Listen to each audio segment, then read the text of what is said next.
Hello, my friends. How's everyone this morning? I hope you're all well.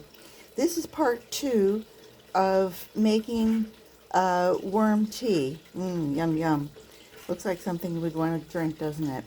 Anyway, just to recap where we started was I took about 4 gallons of water and added it to this bucket. And then I took my pump. I want to show you this pump. I bought it on Amazon. I'm not sponsoring them. They're not sponsoring me, anything like that. But it was, I think it was under $18. I know for sure it was under 20. But anyway, it seemed to work really quite well. And what I did was I added the rainwater to it. Now that's non-chlorinated water, and I let it go ahead and run just overnight. I think they say that if you have chlorinated water, it takes a couple hours of bubbling to get the chlorine out if you're going in that direction. The reason I did it was I just wanted to make sure that this actually worked before I got it, not dirty, but, if it's going to have, if I had to send it back. So these are the stones that come with it, and these are your bubbling stones. It was very quiet. I mean, it was out here on the back porch, but if I had to have it in, like say I was in an apartment or in my home and I didn't wanted to keep it inside, it wasn't irritating. And believe me, I'm not a person who, I like the sound of the water running, but I don't want something, I don't want a motor that's humming. So anyway, I just put those in there to dry. And here's my little motor, and it came with everything, came with the tubes, came with everything that I needed. And where was the other? Oh, these little things are supposed to be some type of Rick explained it to me, like a backflow. If these get pulled out or if it gets turned off, it keeps it so the motor doesn't keep running and burn it out. So, okay, so that's that. So we had about 4 gallons of water, and then I put in, it was about 4 pounds of worm castings. And I happen to have these little bags. My sister buys from Cindy Crawford, the makeup or facial creams and what have you. And this was the same nylon that I used. It's really a fine mesh. I hope you can see that. I wanted to see if could do it and not have to buy something. So anyway, she gets it in these bags, and it's very pretty. I felt bad actually using it for something so dirty and messy, but I wanted to see if it would work. And I put the castings in here. And for those of you who don't know, castings are the worm poop. And so it's still pretty heavy because it's still wet in there. And then I had a dial piece of bamboo bark, stem, that I went ahead and looped through here.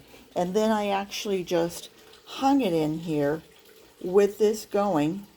I had this on the floor, and it ran for 24 hours.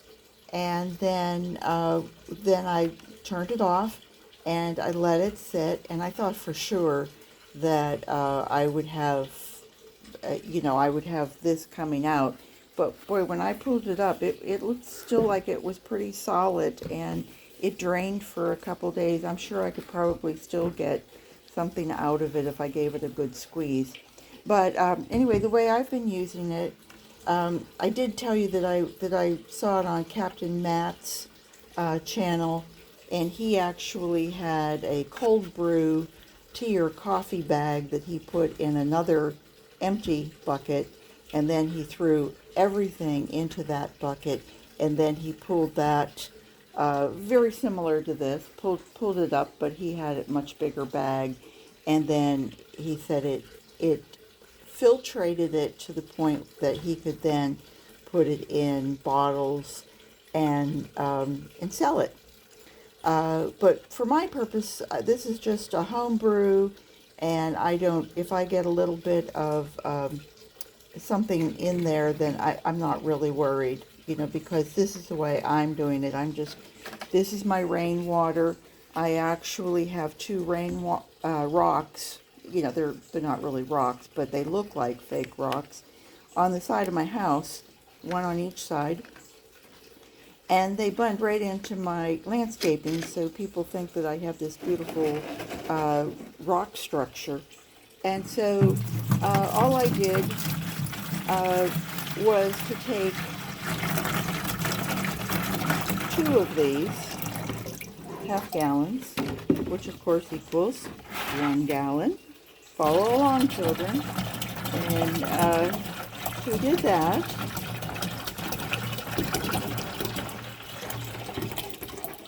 You have to think that's 8 pounds, 8.5 pounds. Is that what and then this was much easier when it was full, but I just kind of like very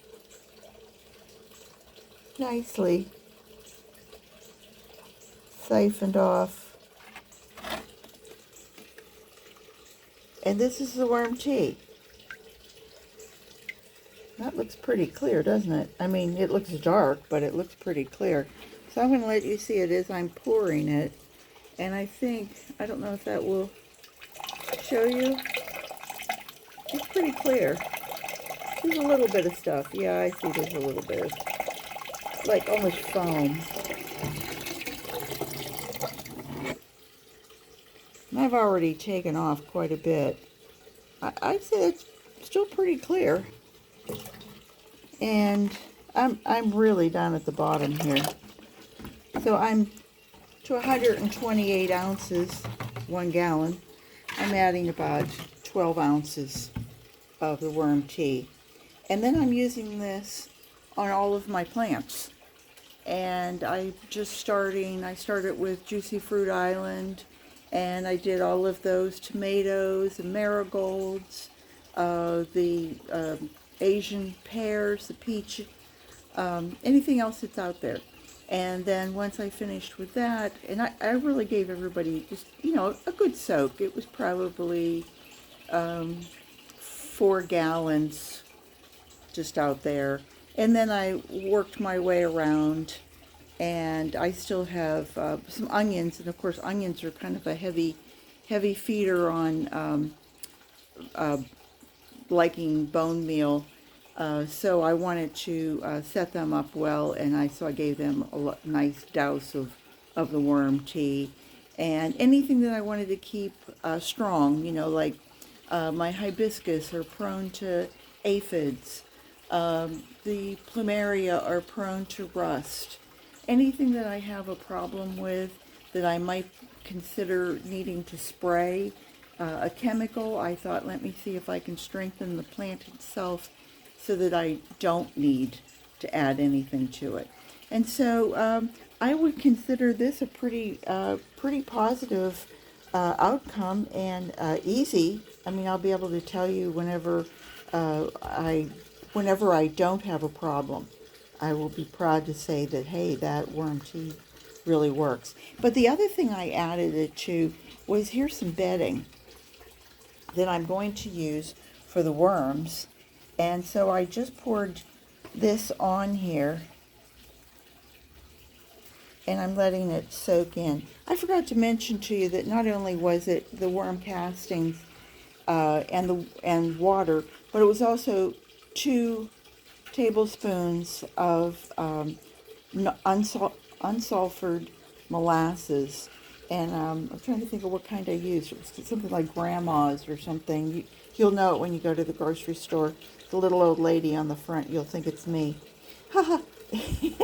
Anyway, that was it. I just wanted to show you this, and part 2 of my making worm tea for the first time. And I definitely will do it again. I have to clean out the worms here pretty soon. And by the way, this is every bit just as good Oh, there's some dripping. You can see. Look at that. So you know I'm going to take this and probably use it just out in my garden to mix it in with something else. I suppose I could mix it in with, I'm going to be planting some stuff, so I can certainly use it in there.